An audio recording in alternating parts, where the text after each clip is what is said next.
Hello and welcome back to my channel that is UPCFS with Amnabha. अभी का जो topic है मैं लेकर आया हूँ द डॉन न्यूज़पेपर से। ये एक पाकिस्तानी न्यूज़पेपर है। यहाँ पे बोला है पाकिस्तान दुनिया का सबसे बड़े इकोनॉमी में सन 2075 में शामिल होगा और ये गोल्डमैन सैक्स का रिपोर्ट है।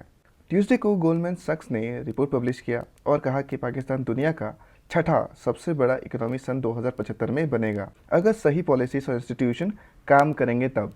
ये report papers economist Kevin daily और टडास जेड मिनास द्वारा लिखा गया है और इसका टाइटल दिया गया है द पाथ टू 2075, मतलब रास्ता 2075 की ओर। पेपर ये बता रहा है कि दुनिया के टॉप 5 लार्जेस्ट इकोनॉमीज रहेंगे चाइना, इंडिया, यूएस, इंडोनेशिया और नाइजीरिया। और इसमें गोल्डमैन सैक्स ने कंट्रीज़ को लंबे समय का ग्रोथ प्रोजेक्ट किया है, आज से ऑलमोस्ट 20 साल का। सबसे पहले ब्रिक्स नेशन के इकोनॉमी का ग्रोथ निकाला, उसके बाद 70 इमर्जिंग और डेवलप इकोनॉमिक्स के ग्रोथ निकाले।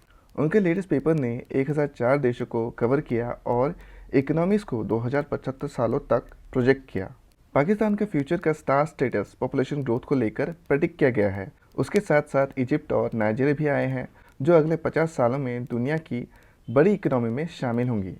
रिसर्च ये बता रहा है कि उस समय पाकिस्तान का रियल जीडीपी बढ़कर $12.7 ट्रिलियन हो जाएगा और जीडीपी पर कैपिटा 27,100 तक ग्रो करेगा।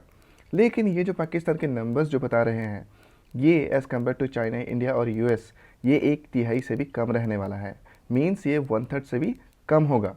भारत का रियल जीडीपी 2075 में $52.5 ट्रिलियन रहेगा और पर कैपिटा जीडीपी $31,300 रहने वाला है। इसका मतलब ये हो कि करेंटली पाकिस्तान अभी भारत से 53 ईयर्स पीछे चल रहा है।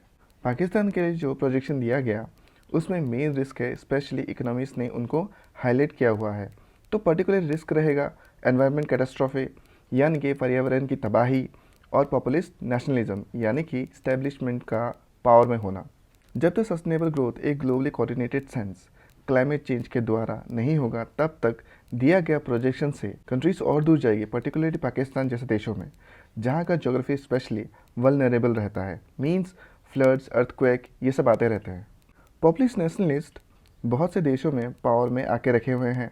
रिपोर्ट्स ये बताते हैं कि इनके पावर में आने की वजह से इनके प्रोटेक्शनलिज्म यानी कि बचाव कार्य यानी कि शील्डिंग बढ़ जाता है, जिससे ग्लोबलाइजेशन उल्टा काम करता है, जिसकी वजह से उन देशों में इनकम में इनइक्वालिटी आता है। अब जानते हैं दूसरे जरूरी प्रोजेक्शंस। पेपर्स में लिखा है कि दुनिया का एवरेज ग्रोथ इन पिछले 10 सालों में, जिसमें हर साल का ग्रोथ 3.6% थी, जो अभी 3.2% है और ये स्लो डाउन बहुत बड़ी तादाद पे हुआ है।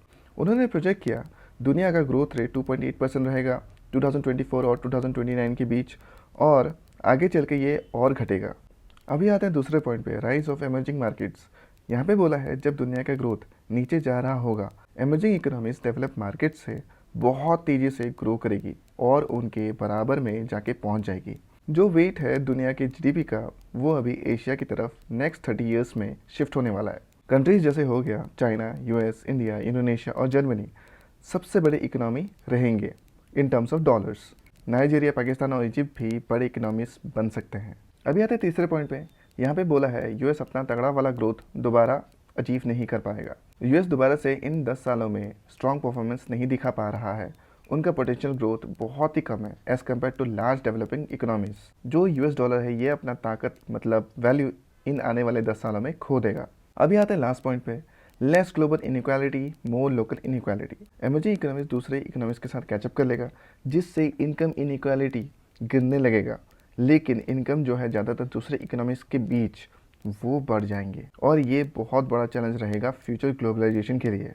तो ये था एक्सप्लेनेशन। अभी तक के लिए इतना ही। अगर मेरा कंटेंट आपको अच्छा लगता है तो मुझे एनकरेज करने के लिए मेरे चैनल को लाइक करें, शेयर करें और सब्सक्राइब करें। और लास्ट में यही बोलूँगा, thank you so much for watching my videos. जय हिंद, जय भारत।